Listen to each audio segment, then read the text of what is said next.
Well, good evening, ladies and gentlemen. Welcome to Don Odell's Legends. My name is Art Tipaldi. I'm the editor of Blues Music Magazine. Check us out online at bluesmusicstore.com or on our Facebook page. Today we are thrilled to have one of the iconic piano voices in the blues out there, and that is Anthony Geraci. And Anthony is featured in our current issue of Blues Music Magazine as part of the super group that's come together called the Proven Ones, and we'll talk about that later. So welcome to Don's. I know you've been here before as a member of Sugar Ray's. Yeah, we did. The Blue Tones. I think we've done it twice here at Don's, and last time was with Sugar Ray and the Blue Tones, right. With Monster Mike Welch on guitar. Yeah, very cool.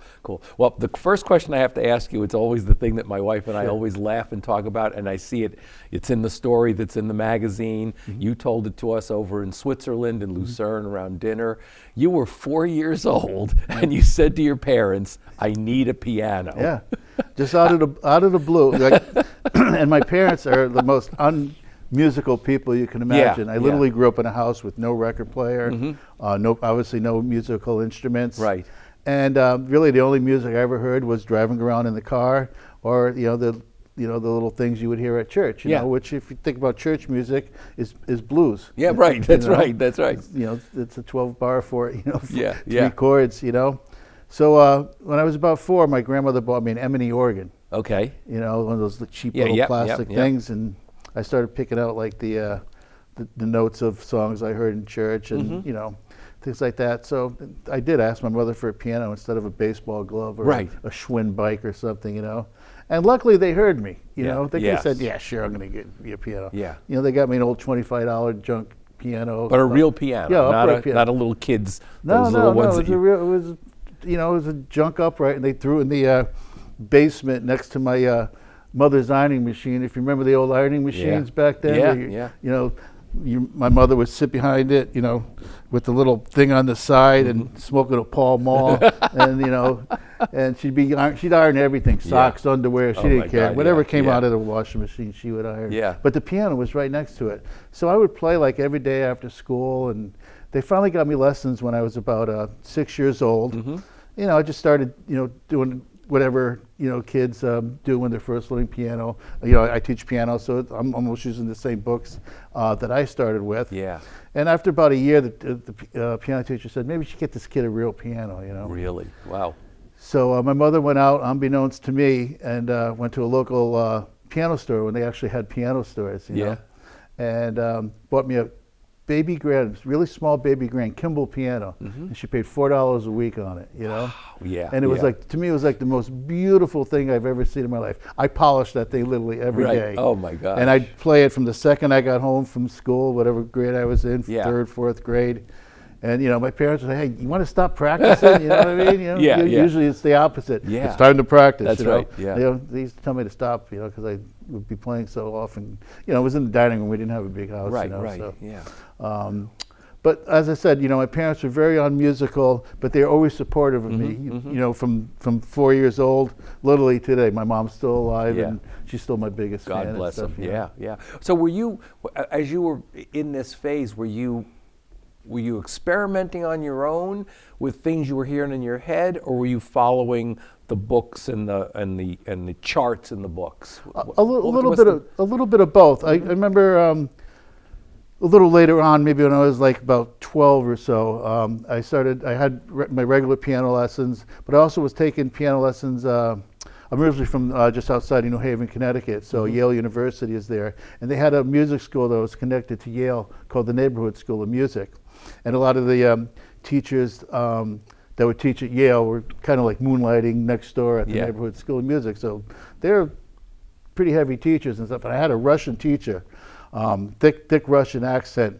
And, I'd be trying to play like, some Bach or something like that.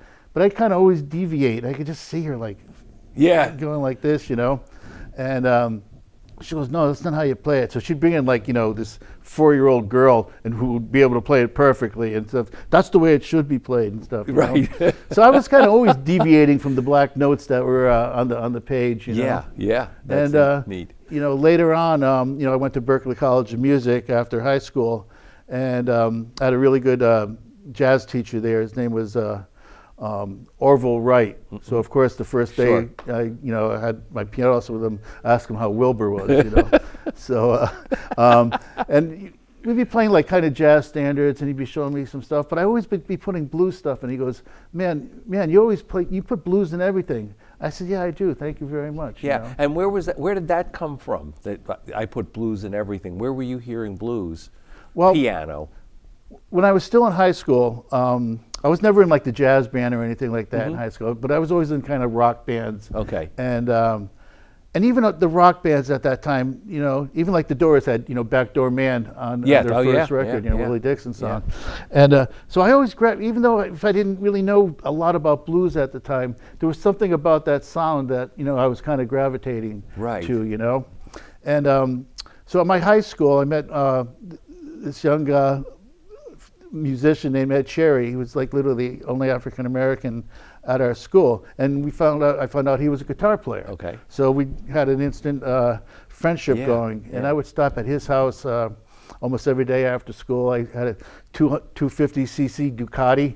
That's right. That I drive to his house, and we'd listen to records. His parents had a really big record collection, everything from Duke Ellington and Count Basie, but they also had some blues. They had BB and Old Muddy Waters tunes, and Ed and I would just listen to it, and Ed would start picking some stuff up on the guitar, and they had a grand piano upstairs, and sometimes we'd go up there and jam. And so one day he put on a Jimmy Rogers record, Chicago Bound, and I literally hit the floor. I couldn't believe how perfect that record was to me. So I asked him if I could borrow it. We used to borrow records from people. I know. Yeah, sure. Here. We used to trade them back and forth too. And you treat them like gold though too. You go home, you get the little thing, and you get the dust off it. So Ed let me borrow it, and that I must have listened to it 100 times, like in the 2 days I had it. Because to me it was just as perfect. It was just as perfect music as anything I heard from like Bach or Beethoven. The ensemble playing, the mixes they had that the Chess Brothers did, and everything. You could hear everything. It was perfect. Right. Wow. So, would you consider yourself like a prodigy of the piano, or no? I think I've taken advantage of the good luck that I've had from my parents always supporting me. As I said, not being musicians. That was important. As I said, if they didn't get me that $25 piano, we wouldn't be sitting here right now. And I've always played with people who were like a little older than me, maybe a little wiser than me, who taught me how to show up at a gig on time. How to dress for a gig. Things like that. How important rehearsal is, and things like that. Like when I was like 13, 14 years old, I had a B3 at the time, which I bought from having a paper route. Oh, wow. Yeah. And so having a B3, like the older cats around New Haven, found out, hey, this young kid's got a B3, maybe we should hire him, And we had like a few local hits in the New Haven area, cool. Kind of like, I don't know if rock and roll, pop, I don't even know what kind of music you want to call it. But once again, they taught me how to almost be a musician, what it meant to be a musician, and things like that. Yeah. It's funny, as I'm watching documentaries on Netflix about music or sports stuff that I'm interested in, I hear these, like the Frank Sinatra documentary. And, at a young age, he knew he wanted to be a singer. And he dropped out of high school. And he said to his parents, I've got to go where I can. And we were just watching a special on Lexi Thompson, a golf who turned pro at 15 and wanted to turn pro at 14. Did you have that kind of thing inside of you as you look back, that this is what I know I want to do? I think absolutely. Like asking for a piano at 4? Even though I didn't know what that meant, I think internally I knew that this is what I wanted to do. And what that meant, I had no idea when I was younger. It's really funny on that subject. I was touring with Ronnie Earl many years ago, and an old high school friend of mine, we were playing in Seattle, Washington, so I got her on the guest list. She came, and she was kind of my girlfriend in high school. It was nice seeing her.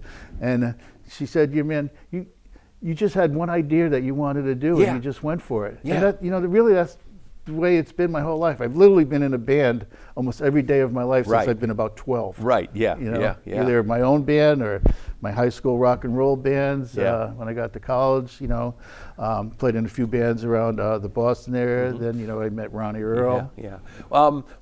How important, we'll get to Ronnie in a minute, but when you got to Boston and Berkeley and you were talking about older musicians, Boston had a pretty cool piano tradition back in the 70s. Ron Levy, David Maxwell, Sure. Al Copley. How important were those guys to you? Were they there before you were in Ronnie's band, or did they come around as part of your education once you were in Ronnie's Well, band? I knew Al Copley personally first because Roomful was Yeah. from the kind of the area where I came from. And they're huge. So I got to know Al a little bit then. And then, of course, I didn't know Ron Levy at the time, but I had seen him with B.B. King quite a few times. Yeah. And then, and Maxwell, the same thing. I met Maxwell when he was with James Cotton's kind of that big power That's band right, that he yeah, had. yeah. Was that with Murphy, Matt? Matt Murphy Yeah, and yeah. Killer, Yeah. Charlie Calamise. Oh, yeah, right, yeah. All those great, but that was a powerful blues band. And so while I was at Berkeley, you remember the old Speakeasy? Yeah, that's right. In Cambridge. So I used to listen to May Kramer on Fridays and Saturday nights, and she used to list the blues calendar. And so about the second year I was at Berkeley, had a house off campus, and I used to listen to her calendar, and she'd say who the blues bands were playing around, and I really didn't know the area at all. I didn't know the clubs. I really didn't know the musicians, except for my friends that I was living with and going to college with. So she said the band from New Hampshire is coming, the John Wardwell Blues Band, on Friday and Saturday night. That was nice because usually the bands played Friday and Saturday. Yeah. And then they had a house band, which I got into a little later on Sundays. So I called up and the Speakeasy about 5 o'clock on a Friday, and I kind of went in a lower voice. I said, yes, this is Anthony. I'd like to speak to someone in the band. Is anybody from the band there? They go, yeah, just a minute. They were setting up, So, after like 5 minutes, somebody answers, hello? Yeah. Yeah, this is Anthony Geraci. I'm a blues piano player. I just got into town. I don't know if I can come sit in. The guy goes, do you have a microphone? I said, yeah. So that was my calling card. I had a microphone. He said, yeah, come on down. Yeah. So I played them. They invited me to sit in. I played. I guess they liked me. They were from New Hampshire. And so I started taking the bus on weekends to go play their little gigs up in New Hampshire. Yeah. And, some of the best times are those little gigs that you play where, there's 3-4 sets, which you normally don't do anymore, and you just play and play and play, and, drinking age was 18, so it was kind of kooky back then, lovely times. Yep. But then they got the gig opening for Muddy Waters at Paul's Mall. Oh, wow, sure. You might even have been there. Yeah, I was there in the late 60s, So they got the gig opening for Muddy, and that was for a whole week. I think it was 6 nights in a row. So everybody, literally within hundreds of miles, came to see Muddy. You get Muddy, at a small club. You know.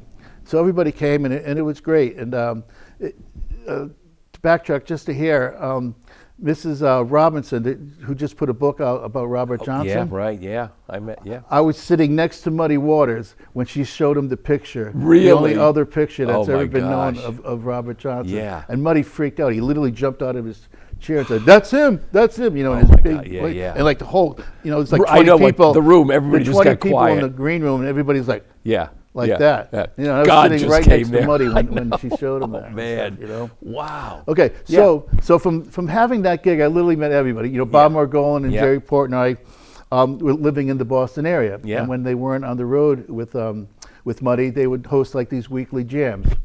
And so obviously when Levy was still with BB and Maxwell was still with Cotton, but when they were off, they'd all come there and play. Right. And Bob would call me up and say, "Why don't you come down and play tonight?" I don't even know if I got paid. Probably not. Yeah.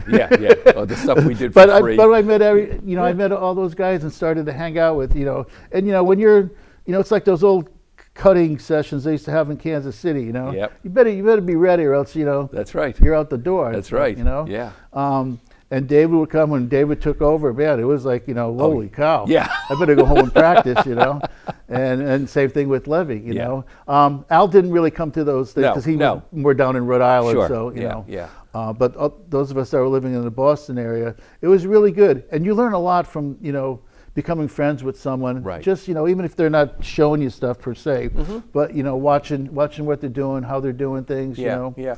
Are they they must be hipping you to other keyboard players you need to go and explore at this point in your blues education? I don't know if they're hipping me. I don't know. Do you mean like by like record wise or like locally going in here people? Record wise, have you listened to I don't know, blah blah blah. Memphis Slim. I couldn't think of them all. Memphis Slim or yes and no and stuff. I had already started collecting records by that time. I had about 600-700 records probably by the time I went to college. Right. Carrying them in a milk tray. Now I have my entire record collection in my pocket. In your pocket, yeah. But I think it's just believe it or not, when I was at Berkeley, I stayed in a dorm that was off campus. I think the Boston Strangler used to live there on Hemingway Street, which I didn't find out till years later. Yes, that's right. That's which right is around crazy. The corner from and I had like my Northeastern, own room there, which I don't even know how I finagled that. But they needed somebody to be a security guard. I mean, I didn't have to dress up in a security guard thing. But they needed someone like, sit at the door. 8 to midnight or something, And I used to just sit down there and make sure that nobody came in like I really cared. Right. Yeah. But so I'd get a few bucks a week from doing that. Right. And I'd go right down to Cheapo Records in Cambridge, and for $2-3 you get like a Memphis Slim record or Magic Sam, all the great records on Delmark or even on Chess, the reissues. Yeah. And so I just built up my record collection like that too. Even though I had a pretty big record collection, I already had probably all the Otis Spann records that were out and things like that. Yeah, all the boogie woogie masters. Yeah. So the history of piano in blues is a lot like the history of guitar and the history of locales in that you've got to be conversant in so many different styles. Yes, Chicago, Texas, L.A., Memphis. How do you separate all of that in your head? Especially now, as you in all of your recent you write almost everything you guys do. You're not covering, the masters kind of thing. How do you try to honor all of those different styles in what you write and what you play? Yeah. Well, I think respecting the history of the music to me is really big. A lot of people probably don't know that when I was living in Vermont, I was a college professor up there, and I was teaching the history of the blues, the history of rock and roll, world music. So I thought I knew a lot about stuff, but once you start teaching stuff, you figure you don't know that much. That's anymore, right. Yeah. So I learned a lot by teaching, but one thing that was cool. I'm of the age where I was able to play or at least meet a lot of the older people. I could just discuss Muddy Waters, you know. Right. But in the early Blue Tone days, we'd bring out Big Walter Horton. We'd bring out J.B. Hutto. Right. And we'd bring out Sunnyland Slim. We'd bring out all these people and we'd hang out with them. And I'd just be peering over. Pinetop Perkins used to stay at my house. Wow. So I learned from being with them and around them. Hubert Sumlin stayed with us for almost 6 months. Wow. He did all our gigs unannounced. We don't even think we let people know. But he just played all our gigs with us. So playing with those people that you so deeply respect is great. And then they're your pals and things like that. So what I tell my students still today is just to be prepared. Like, we'd back up Otis Rush for, let's say, a couple of weeks on a short little New England tour. So when, those are the days where I'd put, 2 or 3 records on the record player and they drop down and, you do things. So, I was also Chuck Berry's piano player when he came out east here. Right. So playing with Chuck Berry is different than playing with Otis Rush, and is different than playing with Big Walter Horton. Or Hubert, And so, you have to take those things into consideration. And I had the time and I had the desire to learn what they, the essence kind of what they were trying to do. Because the worst thing, you know, I've seen, you know, luckily it didn't happen to me too often, but I've seen, well, I'll tell you a good Big Mama Thornton Big story Mama in a Thornton, second. yeah. But you know, those guys were tough, you know, until you gained their trust. Right. They were going to be very tough on you and stuff, and you didn't want to get that hairy eyeball from any of them. That's right. You know. Yep. So I would do as much, if you want to call it research, or as much playing with each musician that I knew was coming. You know. Yeah. And well, so we were packing up Big Mama Thornton one time, and it was the same guys from New Hampshire. We backed up John Lee Hooker, and then we're backing up Big Mama Thornton. So we do one song. Big Mama she's up front. You know, she goes, "All right, you all leave the stage except for that piano picker." I'm thinking to myself, "Oh God, what's going to happen now?" So that's what she called me, piano picker. Yeah. She goes behind the drums. She gets the microphone, and she's got one harmonica. And I don't remember if it was B or F sharp, where I had to play the entire set in F sharp or an entire set of B. And I'm kind of just really learning blues at the time. Right. And for those of you who know anything about the piano, F sharp and B are probably not the best keys for piano. Maybe one or two songs a set is okay, but for the entire set, it was brutal. But I got through it. She didn't throw me off the stage. Yeah. And oh my gosh! Yeah. So when you're putting together a record of original songs now, you've got to go through a whole jukebox in your head to make sure that it's interesting and that you're not just locked into one style. I mean, there's a lot of influences that we all have these days, because we've all musicians my age, and even the younger musicians.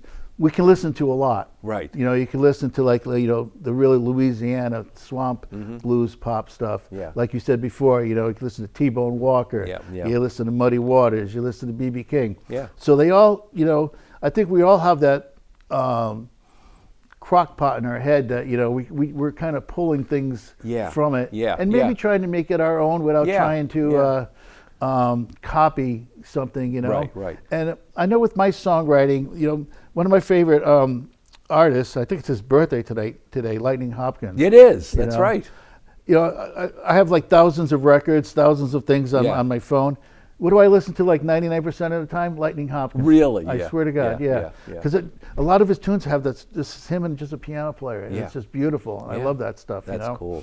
And what I like to do, if you notice on most of my records, and thank you for acknowledging that I write most of the material on my recordings, I try to tell a story, because that's what people like Lightning Hopkins did, and they did it in a short amount of time. There's no 9-minute Lightning Hopkins songs. No. I don't even know if there's maybe a little over 3 might be a long one for him. And so I think it's about storytelling, and that's what I try to do in my songwriting. If you can close your eyes and listen to the song and maybe get some imagery happening, that's what I hope to have people do when they listen to my songs. Right. You've been through a bunch of the Boston bands, a charter member in Ronnie Earl's Broadcasters. I just read the other day, you told the story of how you just joined the band, when you quit school to join. Yeah. Then Sugar Ray and the Blue Tones, you were an original member there. Correct. When did you discover your sound? You were just talking about putting all these influences together. When do you think you came upon, this is me now, I feel comfortable in what I'm playing? Well, I think it did start early, with even the first recordings that I did with Ronnie Earl, and then the first recordings we did as Sugar Ray and the Blue Tones. I was never, as much as I listened to, let's say, Otis Spann, or as much as I listened to someone like Memphis Slim, I never copied their solos note for note. I would listen and play along, but I wasn't copying exactly what they did. I was never really into record copies. Because I always thought to myself, even back then, well, that's already been said. That's already been done. Why should I copy that? I mean, did I steal a few licks here and there? You betcha I did. Yeah. But as far as, let's say, doing an Otis Spann song and then doing his exact solo, well, you know what? I'll listen to Otis Spann do that. That's right. You can. But I try to absorb all those influences and make it mine. I still play a little bit of classical music.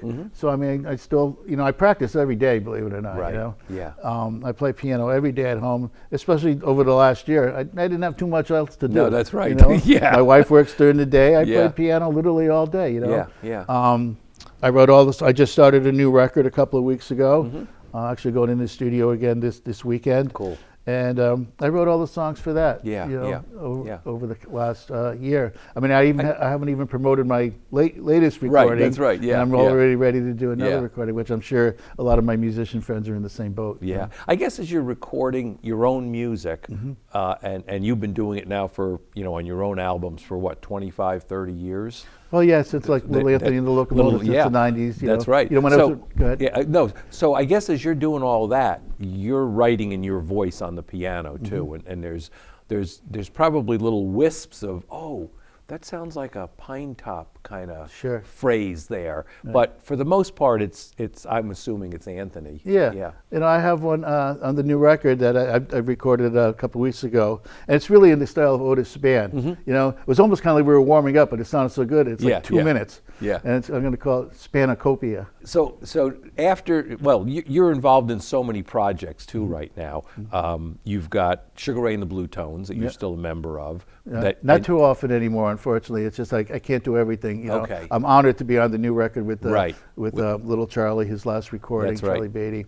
The Proven Ones, Yeah, we're just going to get to them. But that's such a hard thing to do because we're so far apart. Yeah, and things like that. And I have my own band that at least the guys are local. And Right. We can we haven't got together in a while, but sure. Now, is that the Boston Blues All Stars? Yeah, I was going to try to drop that name because I felt like if I wanted to hire, let's say, Kid Ramos to do a tour with me, which I hope, hey Kid, I didn't want to say the Boston Blues All Stars if I had someone who wasn't, in the Boston area. Yeah. I'm kind of a stickler for stuff like that. Sure. Yeah. But I decided, even after I got the BMA nomination this year, that there's a lot of people I can pull from in the Boston area to be in the Boston Blues All Stars.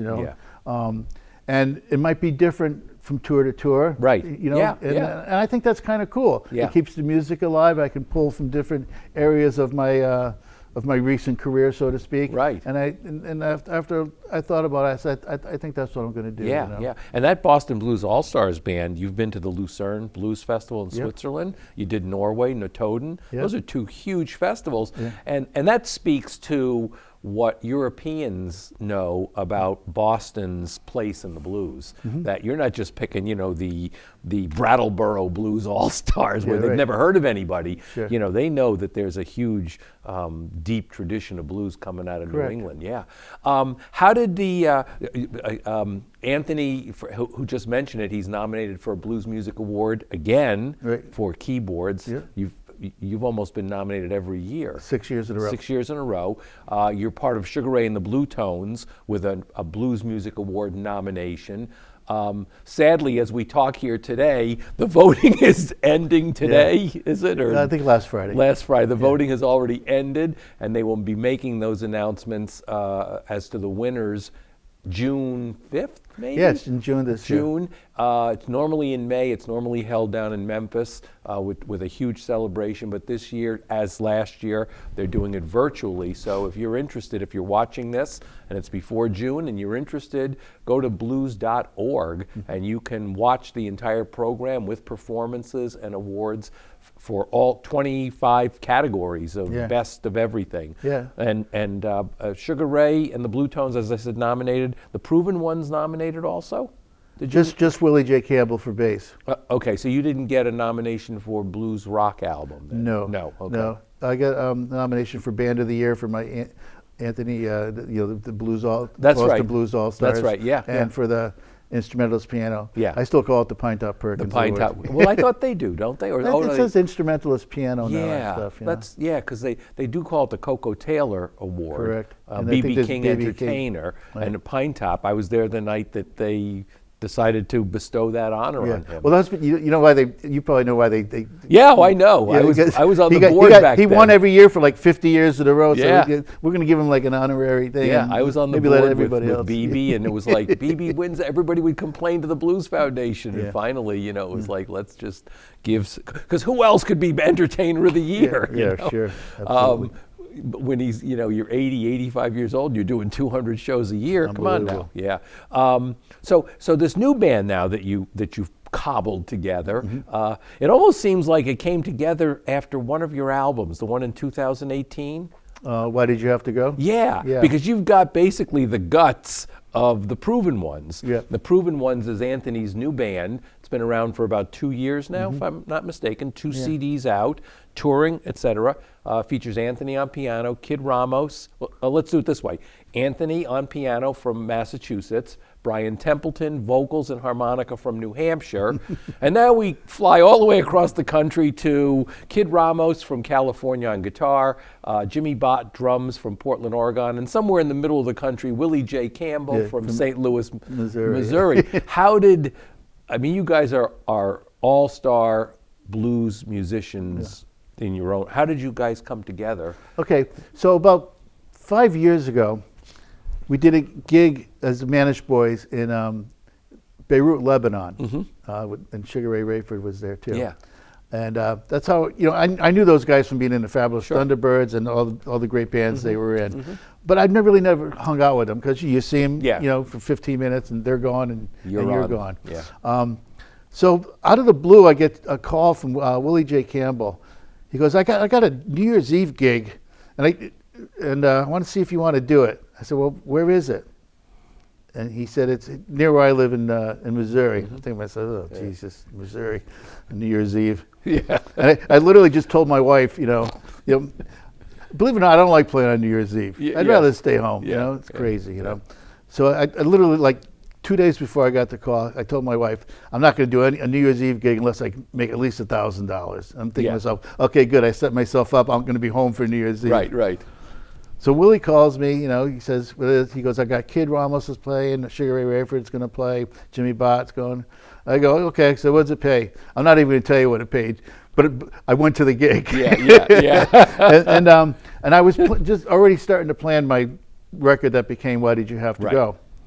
And I said to myself, geez, I got all these guys there. Let me see if I can find a recording studio near there. Right. So, you know, I Googled recording studios near where he lived, and I found a really nice studio. It was about an hour away from where Willie left. And I said, would you guys be willing to do a day in the studio? Because we went out a couple of days earlier to rehearse because we literally never played together. Right. They said, sure. So, you know, I sent them all, you know, the MP3s material, and we went to the studio. So we did about half the record there.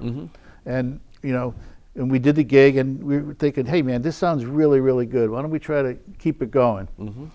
So we said, okay, let's do it. You know, and everybody was into it, you know, Sugar Ray Rayford. But it was just at that time where Sugar Ray Rayford was really starting to get really busy on his own and stuff, you know. And he said, man, I love you guys, but he goes, I really just can't do this anymore. So, you know, they were thinking, well, we need a front man, we need a singer, you know. And they, you know, so they suggested you know, of course, Jimmy said, I got a guy maybe in Portland, Oregon, where he lives that might be good. And he said, well, I know a couple of guys in LA that might be good. And they sent me some of their videos and whatever. It didn't knock me out and stuff. I'm thinking to myself, you guys ever hear of Brian Templeton? And they had never heard of Brian and stuff, you know. I said, well, check him out. So I sent them some YouTube videos, I think, of the band he's in with the Delta Generators. And I had recorded with Brian when he was in the Radio Kings. The Radio Kings. And they liked his voice. So they went back and forth. Jimmy Bott actually has a studio where we recorded it. So he sent Brian like the raw tracks, and Brian sang a few, you know, at his house in New Hampshire. And we all said, okay, which is nice. It's like a democratic society. We said, So we flew Brian out to Portland, and the rest is history, I guess you can say. You know, he cut the whole record in a couple of days because the tracks were already done. You know? That's right. And, you know, we've been trying to, you know, do that, you know, since then. And then, you know, then we got signed by Gulf Coast Records, and we went down to Dockside Studios in Maurice, Louisiana, which is like, fun. Yeah, You know, I'll bet. You don't even have to play the instrument, and it sounds great. Yeah. You look at it and you go, "That sounds good." Yeah. Yeah, And cool, nice people cool. there. Yeah, and of course now with you guys had big touring plans for 2020, a lot of international festivals, a lot of current, I mean the USA gigs, et cetera, and now you've sort of been put off until 2021. Well, a lot of them are already the first half of the until year. 2022. Yeah. Believe it or not, you know. Yeah. Even with the Boston Blues All Stars, you know, I just found out last week that the Nanaimo Blues Festival is postponed once again. I had a couple of festivals in Europe with my band too. Right. That got canceled. Yeah. There's a few in Canada that are iffy right now. Right. You know, they don't know if we can go over the border, Yeah. or vice versa. So I think it's still wait and see for the rest of this year. Right. You know, I think some things will be happening, but you know, realistically, I think you know we're all gonna have to wait till. You know, and I don't even know what real touring is going to be anymore. Oh, I know. Because so many clubs have closed. You know, and we're the type of music that we play. You know, you have people like Joe Bonamassa, you know, Stevie Ray Vaughan. I'm sorry, Jimmy Vaughan. That are really they've done really well. They can sustain themselves. Yeah. You know, they can play when they want, and basically where they want. But it's the people that were touring, like, I'm on Intrepid Artists International, and if you look at all their other people on their roster, those are touring guys. They're out there. Yeah. They're journeymen or journeywomen. They're out there doing it. And if those Monday, Tuesday, Wednesday, even Thursday gigs go away, right, or if they're going to be like less money, I don't know how the touring is going to happen. I know. Yeah. I mean, if you're paying for if your hotel rooms cost more than the gig, what's the point of doing right. it? Yeah. If they're going to be reduced to capacity of 50%, let's say, that's got to hurt everything. Yeah. No, well, it's funny, as I was looking at your CDs, you'll be happy to know I have two sets of CDs at the house. I have the office where I work upstairs, and that has 1,000 or so CDs of the good ones, and then downstairs are the others. But there's a lot of good ones downstairs. Sure. I just don't have enough room upstairs. But as I went to get Geraci today, you're right next to Henry Gray. Oh, yeah. And I know you had great relationships in these last years with some of the creators and innovators of blues piano, Henry Gray being one, and of course Pinetop being the other. You're part of the Pinetop Perkins teaching faculty down in Clarksdale? I taught. They have a 3-year revolving chair. revolving door, so to speak. So I taught for 3 years, and the third year I was there, they asked me to be on the board of directors. Okay. So I'm on the board of directors for the Pinetop Perkins Foundation, which I'm honored to be there because they do such good work. They over the last year with COVID, they have their own little fund to help musicians out, and it's great. They did we have the what they call the Pinetop Perkins Workshop, which is where the people from literally all over the world come and learn blues down at Hobson's Plantation down in Clarksdale, Mississippi. Look who's a graduate of that, Kingfish. Oh my God! I was just listening to him on the way up today. Yeah, he's so good. He is. He is so good. He is. Yeah, and he's playing real blues, which is really nice to nice to see and hear. And he's a nice kid too. Yeah, he's part of that vanguard of young African Americans who have embraced the blues and are playing it well. They're innovating in it and updating it, and they're reaching new audiences. Yeah. I tell the story. I time our football games at the high school here, and there's a kid who is I announce them. There's a kid who is the timer, and he's 25, and we're of two different age generations, and I'm the old guy, and Welcome to the club. And so I this was about 1.5 years ago. We put Clapton on the cover of the magazine, Blues, because we talked about his Crossroads Festival and Drug Rehabilitation Center, and I thought, let me show the kid the magazine, because let me show him what else I do, that I'm not just some old guy who announces who tackled who, and Clapton he'd know. So I pull out the magazine. I go, I don't know if you know any, but this is what I do when I'm not here. But I show him the magazine, and he looks at the cover, and we list who else is in the magazine, the cover, and he looks at it and he goes, "Kingfish! You have Kingfish in here!" And I go, "How do you know Kingfish?" He goes, I follow him. I watch him on YouTube. Wow. I play guitar. I know who he is. And I went, wow. That's cool. That That's was good to very know. cool. Yeah. I had one more thing I was going to ask you here. Is there my brain has got a real weird filing cabinet, because while we're here talking, I'm going, Anthony Geraci, Duane Allman. Am I finding, is there a Duane Allman story that you have? Something about cool cigarettes? Oh yeah, okay. So I was in high school. I can't believe this. I was in high school, and a friend of mine, John Tiven, he had like a little underground. I know, John Tiven, the guy from, he's a songwriter, He's a producer. songwriter, yeah. We went to high school He together. just produced the new Steve Cropper album. No kidding. Yeah. Oh, good for him. Yeah, we went to high school together. Me and him and Ed Cherry, who I talked about earlier, used to hang out together. So John had this like little, he's always been an enterprising guy, you know. Yeah.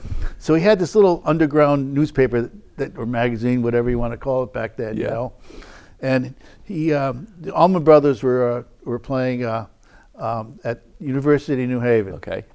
So he got, I don't even know if we paid or we had tickets, but he got backstage to interview the band, whoever showed up, you know. So they came out. It was like the week that their real second record came out, Idlewild South. And I tell you what, they just blew the friggin' doors off the place. Oh, I mean, Greg had like, you know, he had either 2 or 4 Leslies. Duane and Dickie Best each had like 2 half-stack Marshalls. Oh boy. You know, and Barry Oakley had, God knows what he had, and and 2 drummers, and you know the sound was like, you know, Yeah. number one, you're not used to hearing bands with 2 drummers, Right. And you sit up front, and it's so powerful. Yeah, your the ears Allman are still Brothers. ringing today. Oh yeah, I still feel it. They were just fantastic. Yeah. I mean, I just remember how great it was, you know.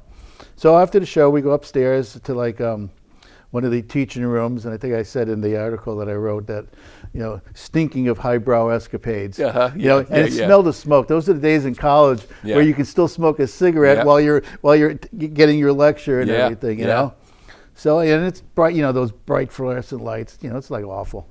So in comes Duane Allman and Barry Oakley. They're coming. You know, probably a little high, but who cares?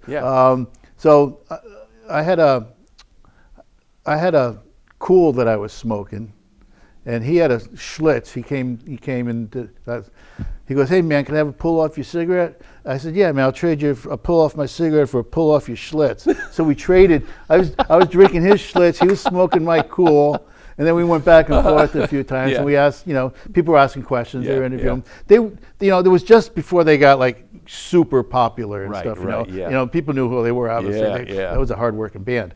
But they were great. So people were asking the regular questions, blah, blah, blah. So I'm sitting next to Duane, and I go, "Hey, man, how come you got 2 drummers in the band?" He looked at me and goes, "It's better than one cat flogging his ass off." And that was the last question he took, and he got up and left. He said, "See you later, man." Yeah, I knew I remembered that story, Well, great. This was great, Anthony. I'm glad you made it out here. And do you think you're going to be coming out to do a show? I would hope to. Donna's contacted me about doing a show. You know, bring my the Boston Blues All-Stars here, and maybe a few special guests. You never know. Very cool. See how that rolls. Yeah, along. good. I have a couple of shows booked. 2 of them are, you know, still live stream. One at the Narrows coming up this Friday. One possibly at the Spire Center for the Performing Arts in Plymouth, Mass. Which is, have you been there? No. That's a really nice room. No. And there's a new club, I guess, on Cape Cod. I don't even know the name of it. So the one out in Truro? Oh, that's that performance center. It's in Falmouth, I believe, or North Falmouth, or one of the Falmouths. So things are starting to open up a little bit, but you know, I talked to Rick Booth at Intrepid. They're very hesitant to book anything. You can imagine how many unbookings they had to do over the last year. I mean, they're down to like 2 people on the staff right now. You know, it just hit. You know, the last year has hit everybody in our business from top to bottom. You know, incredible. You know, and I just hope that we can come back, you know, strong, and we all keep positive and do what we need to do. Good. Well, we're glad you were here, Anthony. And once again, ladies and gentlemen, Anthony Geraci, keyboard player from so many bands that we all know, and we're glad to have you here. Thank you, Art. All right, good.